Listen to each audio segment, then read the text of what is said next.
Good morning बच्चों। आज की आपकी वर्कशीट है worksheet number 47 and today's that is 26 अक्टूबर 2020। आज जो वर्कशीट आई है वो आपकी फ़र्स्ट फ्लाइट चैप्टर की आई है। फ़र्स्ट फ्लाइट आपकी बुक का नाम भी है और इस चैप्टर का नाम भी है। इस फर्स्ट फ्लाइट चैप्टर के 2 पार्ट्स हैं, 2 स्टोरीज़ अबाउट फ्लाइंग है इसमें। First part is his first flight. His first flight, जैसा कि नाम से ही पता चल रहा है, किसी की फ़र्स्ट फ्लाइट के बारे में बताया है। किसकी फ़र्स्ट फ्लाइट है ये? एक सीगल की फ़र्स्ट फ्लाइट है। एक यंग सीगल है, एक पक्षी है। सीगल मतलब जो समुद्री पक्षी होता है उसको सीगल कहते हैं। और वो बच्चा है, अभी छोटा है। And he is afraid of flying, बहुत डर रहा है उड़ने से। अभी उड़ना नहीं आ रहा। मम्मी पापा को उड़ना आता है, भाई बहनों को उड़ना आता है, लेकिन उसको उड़ना नहीं आता। और उसको ऐसा लगता है कि मैं उड़ूंगा तो मैं गिर जाऊंगा, पानी में, समुद्र में गिर जाऊंगा। तो ऐसा क्या होता है कि वो उड़ना सीखता है, ये इस चैप्टर में बताया है। एक ब्यूटीफुल नरेशन है and writer name is Liam O Flaherty. तो इसका स्टैंजा 1 हम पैराग्राफ 1 पढ़ेंगे हम। The young seagull was alone on his ledge. ये लेज का मतलब होता है चट्टान का जो किनारा बाहर की तरफ निकला होता है, उसको लेज कहते हैं। His 2 brothers and his sister had already flown away the day before. भाई बहनों ने एक दिन पहले ही उड़ना सीख लिया है। He had been afraid to fly with them. Somehow, when he had taken a little run forward to the brink of the ledge and attempted to flap his wings, he became afraid. जैसे ही वो कोने में जाता है, brink means corner, कोने में जाता है चट्टान के, पत्थर के, और उड़ने की कोशिश करता है, फ्लैप करता है विंग्स को, डर जाता है बेचारा। The great expanse of sea stretched down beneath, and it was such a long way down, miles down. जैसे ही वो समुद्र को देखता है, ग्रेट एक्सपांस चारों तरफ फैला हुआ है, उसको ऐसा लगता है कि कहीं मैं डूब के नीचे चले जाऊं, डाउन माइल्स चले जाऊं मैं। He felt certain that his wings would never support him. Wings पे तो बिल्कुल भरोसा नहीं है कि मेरे विंग्स तो बहुत कमज़ोर हैं, मुझे कभी सपोर्ट ही नहीं करेंगे। So he bent his head and ran away back to the little hole under the ledge where he slept at night. तो क्या करता है, अपना हेड दबा के और भाग जाता है उसी होल के अंदर जहाँ वो रात को सोया हुआ था। सेकेंड पैराग्राफ देखें। दैट वॉज 24 आवर्स एगो। 24 आवर्स की बात ये बता रहा है, 24 घंटे पहले की। Since that nobody had come near him. तब से कोई भी उसके पास नहीं आया। 24 घंटे बीत गए, बेचारा अकेला ही है। क्योंकि सब चाहते हैं वो उड़ना सीखे, उड़ के उनके पास आए, तो कोई उसके पास जा ही नहीं रहा। The day before, all day long, he had watched his parents flying about with his brothers and sister, perfecting them in the art of flying, teaching them how to skim the waves and how to dive for fish. क्या देख रहा है? दूर से ही देख रहा है कि कैसे भाई बहनों को पेरेंट्स सिखा रहे हैं आर्ट ऑफ फ्लाइंग, कि कैसे उड़ते हैं हम, कैसे समुद्र की लहरों को हम स्किम करते हैं और डाइव करते हैं फ़िश के लिए। यही तो उनका काम है, फ़िश को डाइव करके पकड़ लेना और खाना, अपना पेट भरना। तो इस कला में उनके पेरेंट्स उनको निपुण बनाते हैं, परफेक्ट बनाते हैं। He had in fact seen his elder brother catch his first herring and devour it. ये हैरिंग होती है, एक तरीके की फ़िश होती है। उसने देखा कि कैसे उसका बड़ा भाई जो है वो हैरिंग फ़िश को पकड़ रहा है और उसका स्वाद ले रहा है। डेवोर मीन्स टेस्ट, आनंद उठाना, खाना, उसका स्वाद का मज़ा लेना। Standing on a rock with his parents circled around raising a proud cracker. जब अब भाई ने फ़िश पकड़ लिया तो पेरेंट्स को बहुत ज़्यादा फ़ख्र महसूस हो रहा है और उसको प्रेज़ कर रहे हैं, उसकी तारीफ़ कर रहे हैं, कैसे आवाज़ लगा के उसको प्रेज़ कर रहे हैं। And all the morning the whole family had walked about on the big plateau midway down the opposite cliff, taunting him for his cowardice.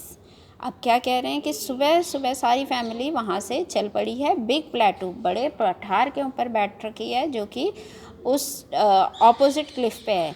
अब जो सीगल है, यंग सीगल है, वो दूसरी पहाड़ी पे है और जो बाकी फैमिली है वो ऑपोजिट प्लेटू पे बैठी हुई है और उसको टॉन्ट कर रही हैं कि तुम तो डरपोक हो, तुम उड़ भी नहीं पा रहे हो, देखो सबने उड़ना सीख दिया।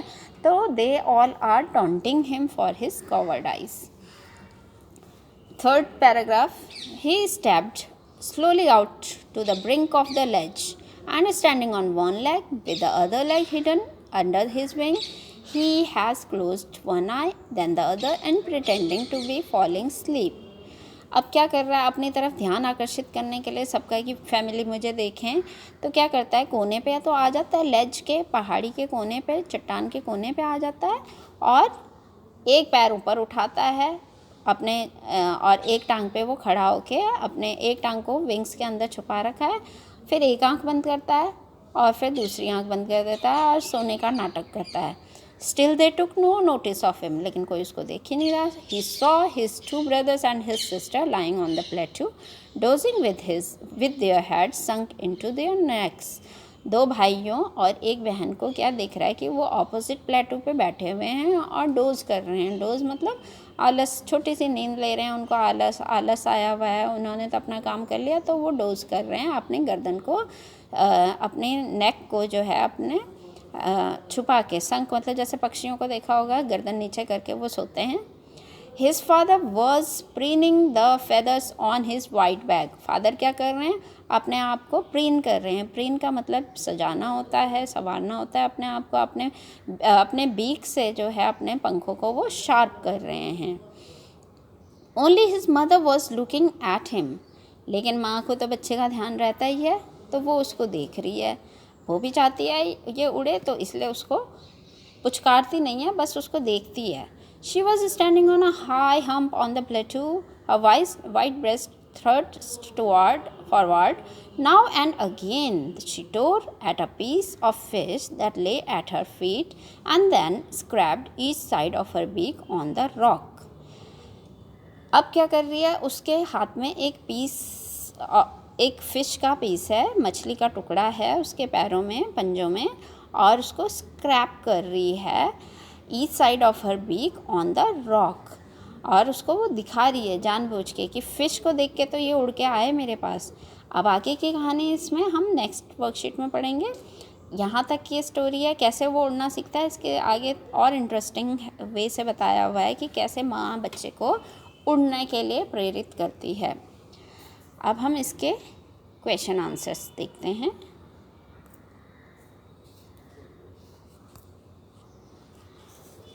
फर्स्ट क्वेश्चन है, why was the young seagull afraid? Answer आप लिखेंगे,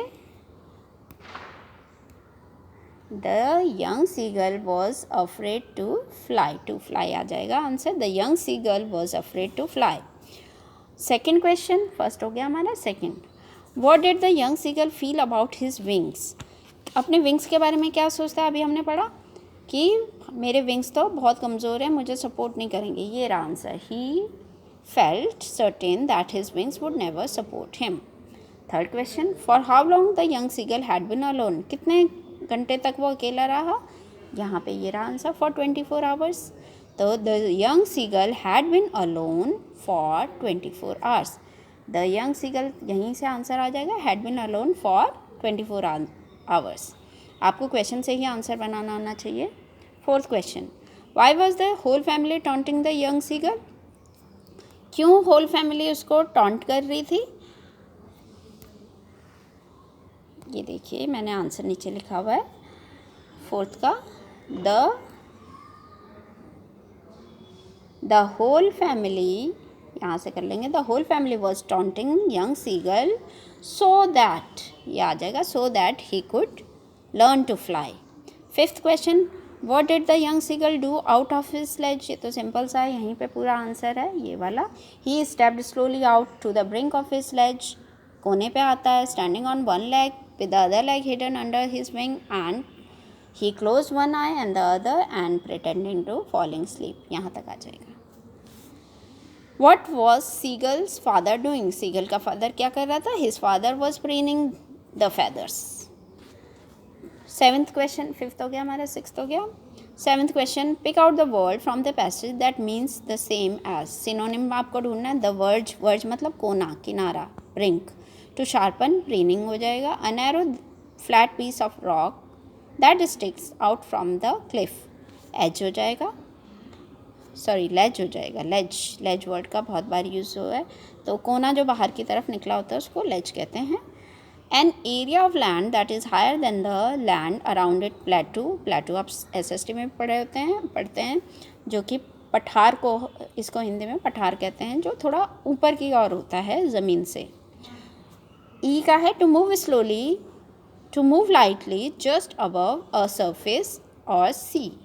इसका मतलब स्किम होता है, सरफेस के ऊपर तैरना, ऊपर तैरना। जैसे हम बटर जब स्किम करते हैं तो वो ऊपर की ओर तैरने लगता है, तो स्किमिंग बटर का भी हम बहुत यूज़ करते हैं, स्किम वर्ड का बटर के लिए। तो यहाँ पे भी स्किम वर्ड आपको यूज़ हो जाएगा। क्वेश्चन नंबर 8 देखेंगे। Have you ever had a similar experience where your parents encouraged you to do something that you were too scared to try? Discuss this in pairs or groups over the phone. अब आपको इस 8th question में बस बातचीत करनी है अपने friends को, किसी भी एक फ्रेंड को आप फ़ोन मिला के उसको बताएं कि हमारे साथ भी ऐसा हुआ है जब हमें कुछ चीज़ नहीं आती थी, हम बहुत डरते थे और हमारे पेरेंट्स ने एनकरेज किया हमें वो चीज़ करने के लिए। देखो बच्चों, पेरेंट्स हमेशा से हमारा साथ देते हैं। हमें चलना नहीं आता, उंगली पकड़ के चलना सिखाते हैं, वो तो हमें याद रहता नहीं है। खैर, उसके बाद हमें खाना खाना सिखाते हैं। फिर कई बच्चों ने साइकिल चलानी सीखी होगी, तो पेरेंट्स पीछे साइकिल को पकड़ते हैं और आपको एनकरेज करते हैं, डरो मत, नहीं कुछ नहीं होगा, आप चलाओ, सीधा चलाओ। या स्कूटी किसी बच्चे ने सीखी है, या स्विमिंग पेरेंट्स सिखाते हैं। तो बहुत सारी ऐसी चीज़ें हैं जो हमारी लाइफ में हमारे लिए एक अच्छा एक्सपीरियंस बनाते हैं।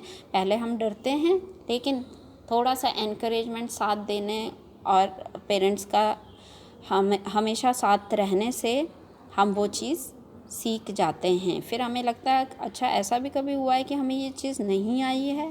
तो ये सब आपने अपने फ्रेंड्स के साथ डिस्कस करना है। तो ये वर्कशीट आप ग्रुप में सेंड करेंगे आज ही।